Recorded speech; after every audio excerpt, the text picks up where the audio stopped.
ये बात लगभग 10 साल पहले की है। और मैं चंडीगढ़ में एक सुखना लेक है, झील है, बहुत सुंदर सी, उसके किनारे टहल रहा था। सुबह का वक्त था और वहाँ पर एक पंजाब पुलिस के इंस्पेक्टर, एक सरदार जी, अपने पूरी यूनिफॉर्म में वहाँ से निकले। और अचानक मैंने देखा कि कोई नहीं था आसपास। उन्होंने बड़े श्रद्धा से हाथ जोड़ा और प्रणाम किया। मैंने देखा वो किसको आखिर वो ऐसे प्रणाम कर रहे हैं। तब मेरी निगाह गई सामने साक्षात पीपल के पेड़ पे। और ये हमारी भारतीय संस्कृति का कमाल है कि हमें बताया गया है कि अगर आपको साक्षात देव के दर्शन करने हैं, उनकी आराधना करनी है, तो पीपल वृक्ष जो है उसका एक साक्षात उदाहरण है।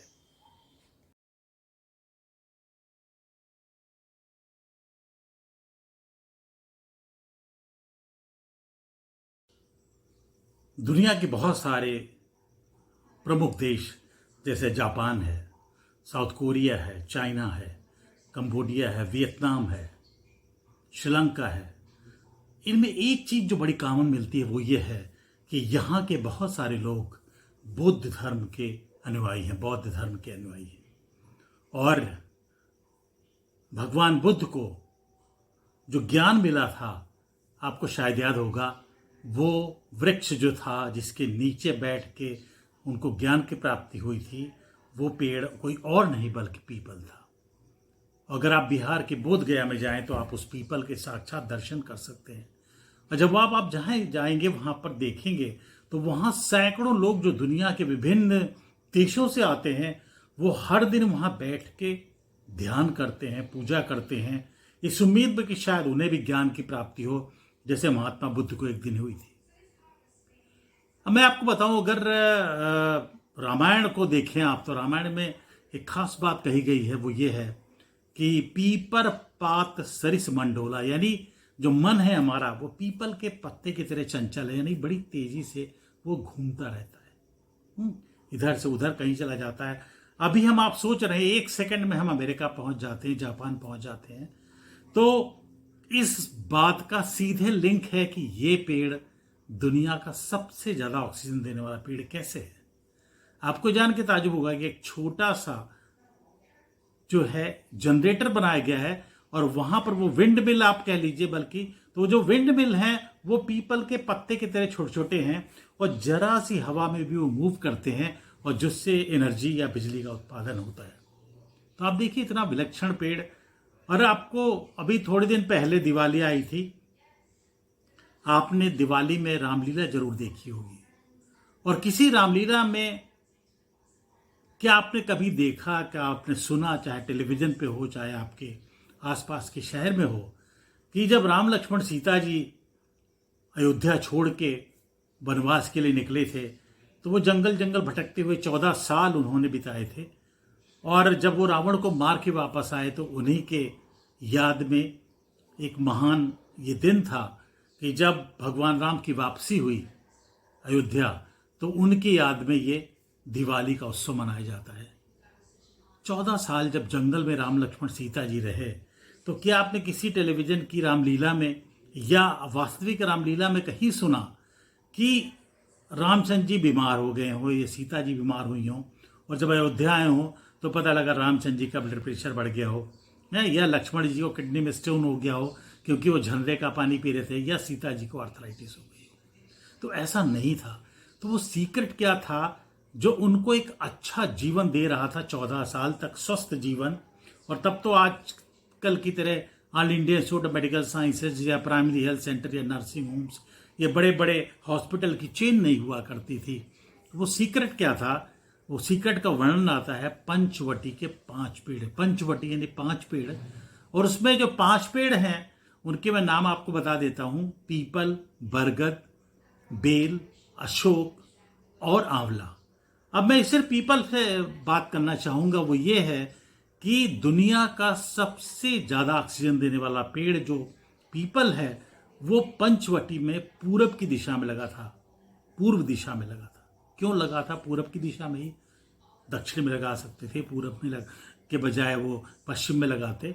लेकिन होता क्या है कि सुबह सुबह जो हवा चलती है वो पूरब से पश्चिम यानी पूर्वाई हवा चलती है, और उस समय अगर पूरब दिशा में पंचवटी के पीपल के बहुत सारे पेड़ लगे थे, तो राम लक्ष्मण सीता जी को कंटिन्यूअस ऑक्सीजन मिलती रहती थी।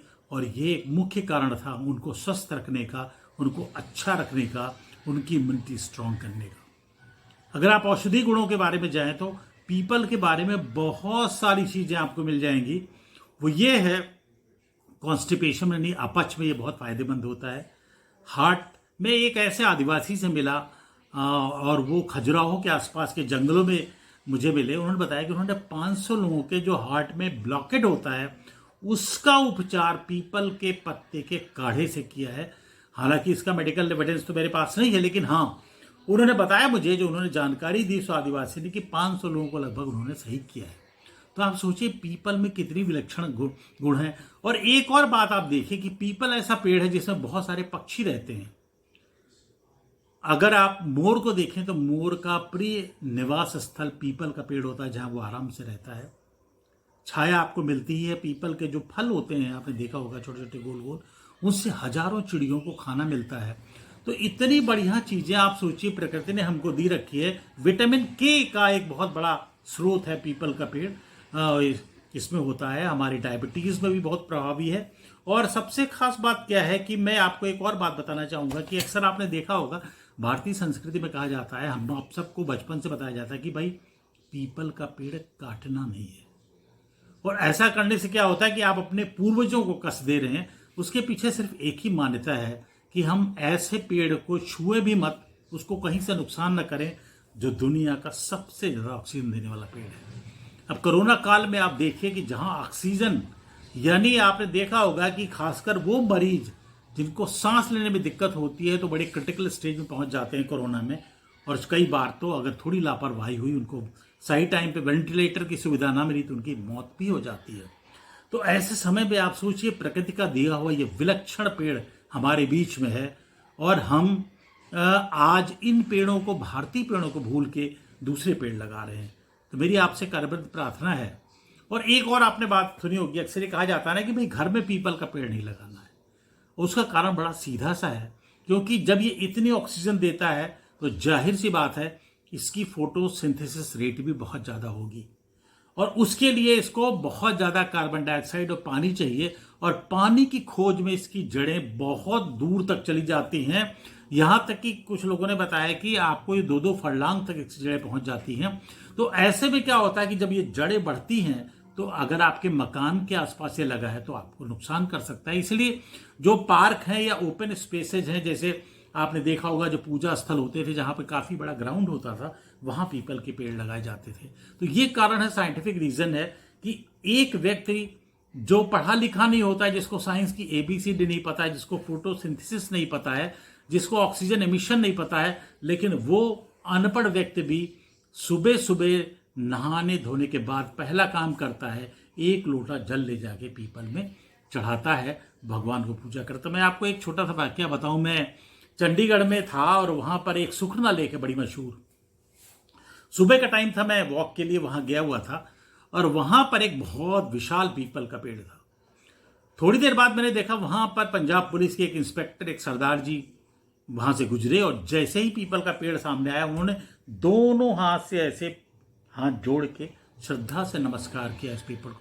तो ये हमारे संस्कार हैं कि कैसे हम एक वृक्ष को जीता जाता देवता मानते हैं। जीता जाता जो देवता है ये पीपल, ये है। अगर आपको भगवान से संभव नहीं है साक्षात्कार, तो पीपल भगवान रूप में आपके सामने विराजमान है, इसकी आप जरूर पूजा करें। और पूजा करने का मतलब इसको आप जल चढ़ाएं, इसकी रक्षा करें, इसको काटें मत, यही सबसे इंपॉर्टेंट चीज है मैं जो आपको बताना चाहूंगा। और एक दो चीजें और मैं आपको बहुत इंपॉर्टेंट बताना चाहूंगा कि अगर आप देखें महाभारत में, तो वहां पे कृष्ण भगवान ने कहा है कि जितने भी वृक्ष हैं उनमें पीपल मैं हूं। यानी भगवान कृष्ण ने स्वयं पीपल से अपने को जोड़ा है। और ये मान्यताएं हैं शायद हमको जो प्रेरित करती हैं कि हम इस पेड़ की रक्षा करें, इसको काटें नहीं। एक और चीज मैं आपको बताना चाहूंगा जो बहुत इंपॉर्टेंट है, वो ये है कि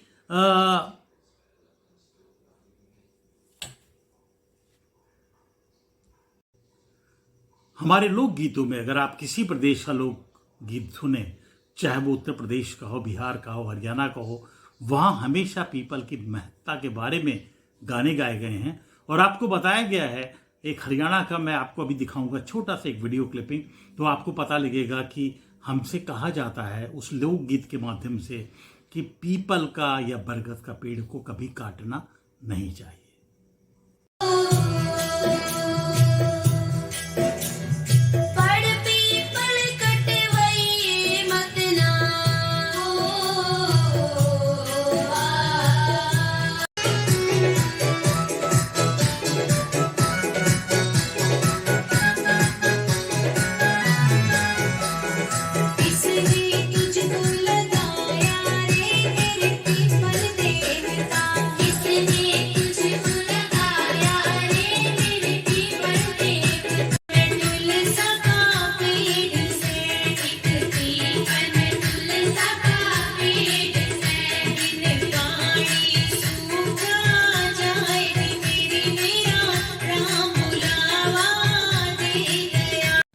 मेरे पीछे एक विशाल पीपल का पेड़ आप देख पा रहे होंगे, और ये मेरे घर के सामने के पार्क में लगा हुआ है।